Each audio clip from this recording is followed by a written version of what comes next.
एरागड्डा में ज़ोहरा गुलशन बाग में मस्जिद चांद खान का इफ्तिताह अमल में आया। मौलाना सकीर अहमद की इमामत में नमाज ज़ोहर की अदायगी के साथ मस्जिद का इफ्तिताह अमल में आया। इस मौके पर उन्होंने मस्जिद को आबाद करने से मुताल्लिक़ बयान भी किया।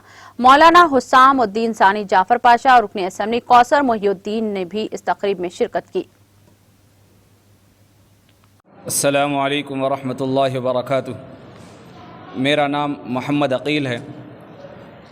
मस्जिद चांद खान एरागड्डा रैतू बाज़ार के बाजू ये नई मस्जिद अल्हम्दुलिल्लाह आज जिसका इफ्तिताह अमल में आया, जिसमें शहर के नामवर उलमा इकराम और मकामी उलमा इकराम के बयानात हुए।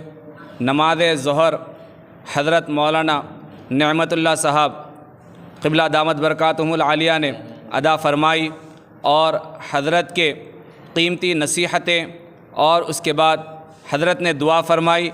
दुआ के बाद सलाम पेश किया गया और इस मस्जिद को भरपूर मदद की, जिसके नतीजे में अल्हम्दुलिल्लाह ये मस्जिद आबाद हो चुकी है। इसके अंदर जनाब कौसर मोहिउद्दीन साहब MLA कारवान मजलिस इत्तेहादुल मुस्लिमीन और जनाब अनवर सआदत साहब जुबली हिल्स और यहाँ के मोहल्ले के कॉरपोरेटर जनाब मोहम्मद शरीफ कुरैशी साहब भी तशरीफ़ फरमा थे। नाज़रीन, हमारे TTV न्यूज़ को सब्सक्राइब करिए, बेल आइकॉन को प्रेस करिए, शेयर करिए और लाइक करना ना भूलें। और किसी एडवर्टाइजमेंट से मुताल्लिक़ जानकारी के लिए हमारे इस नंबर पर कांटेक्ट कीजिए। हमारा नंबर है 9550102020।